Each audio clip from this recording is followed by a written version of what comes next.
What is up, LC heads? We're still talking about Alice because she is the talk of the town. It is still the morning after. So I wanted to talk about why I can't justify getting her paid sword. And I know it's like, come on, that's got damage cap on it. That's going to go a long way when she has an 80 freaking cap, or 80 hit S4 with the extra damage cap. That's 80,000 more damage. Right?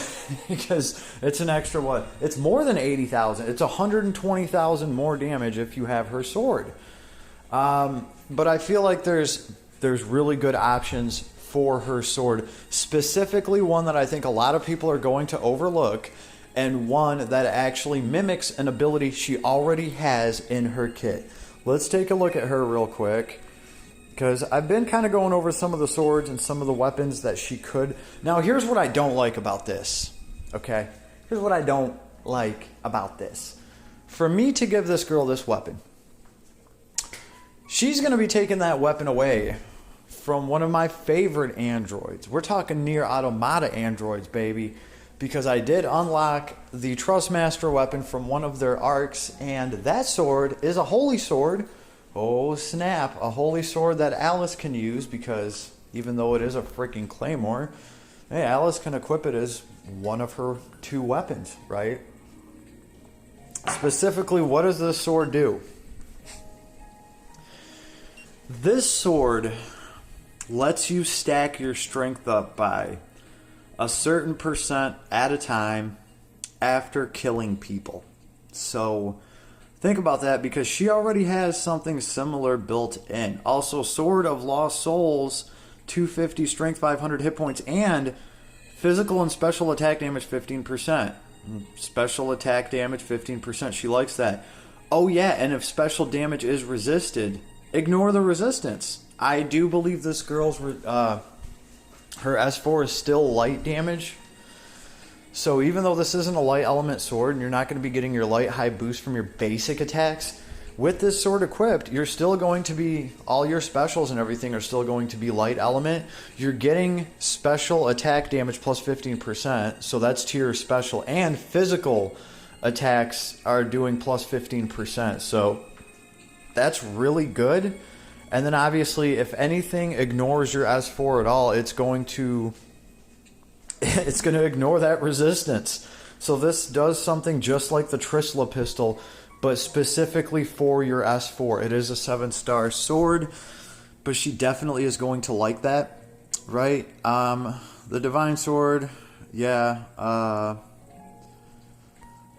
that's going to be okay. Here it is, the Machine Sword. It is a light attribute 6-star sword. Crit rate plus 5%. When defeating an enemy, strength plus 2% up to 10 times. So you can get up to 20% more to your strength. And this resets when the unit is incapacitated. Guess what, baby?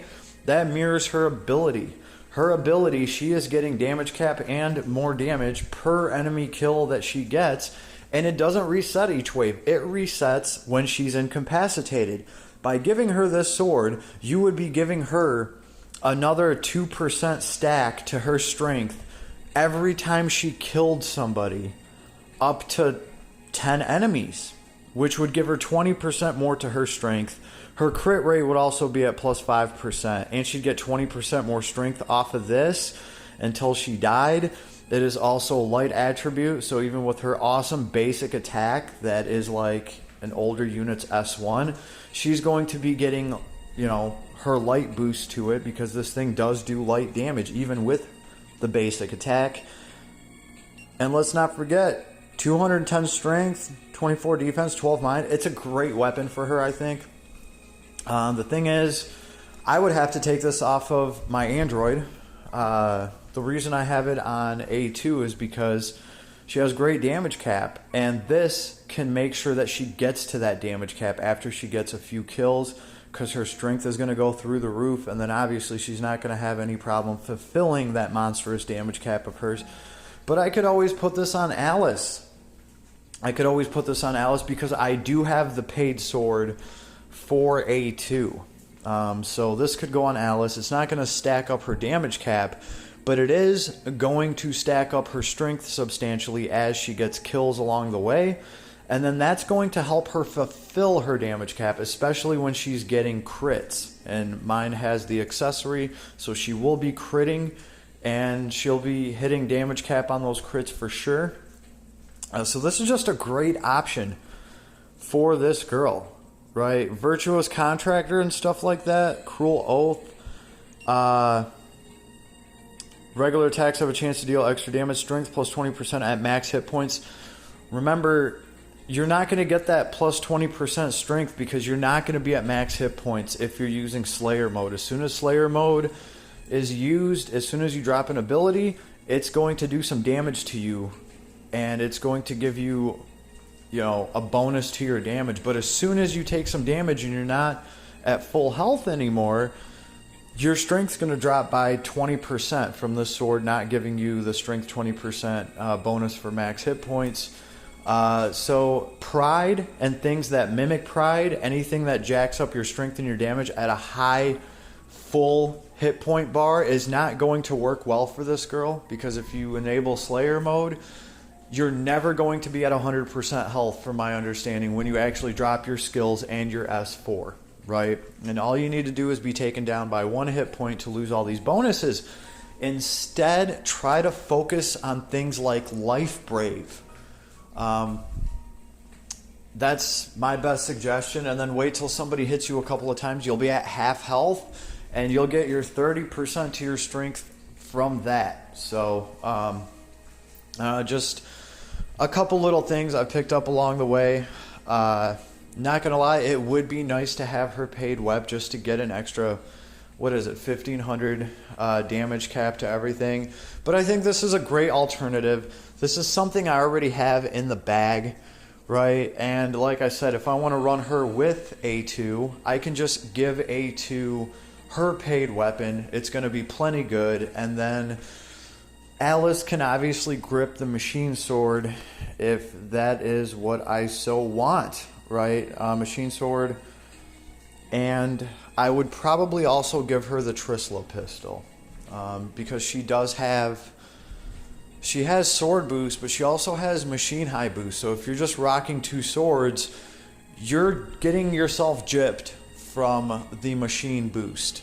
Remember, she gets a sword boost for free and a machine boost for free. So if you're not rocking a machine and a sword, you're only taking advantage of one of those boosts, and they're pretty damn substantial. I believe the machine is actually a machine high boost. That is like a 10 SC ability that you're throwing away if you're not equipping her with a machine and a sword. And I gotta say, the Trisla pistol is absolutely effing amazing for her, because if the enemy's weak to light, it's doing light damage. You're getting all your bonus. You're going to do extra damage. But if something comes along that has resistance to light, the Trisla pistol is going to let this girl ignore that resistance and do damage anyway, and you're getting the full bonuses from your sword high boost and your machine high boost that she comes with for free. So that's why we're looking at these swords. I'm not even going to worry about her other weapon, because obviously I'm going to want it to be the Trisla pistol, right? So just word to the wise, something to think about if, maybe you got lucky like me and you managed to get this girl right off rip. If you have to choose which item to get for her and you only have 25 hero creds, I went with the accessory because of the crits to her S4 that it lets you get. My whole thing is, it's also given damage cap for skill 1, which is the skill I actually plan to use. I'll charge up the other skills and try to sacrifice as many of them as I can. But S1 is really useful because she cuts right through people and she can interrupt them. That's what I like about that. And then you can just use your basic attack, interrupt people, and charge your kit fairly quickly, and then sacrifice it all. So this is the way I'm going to be playing her. And I really like the critical damage that you can get with your S4, because guess what? For big nasty boss fights, that's what's going to hit damage cap. She's not just going to go in there and drop her S4 on some nasty boss and hit damage cap everywhere.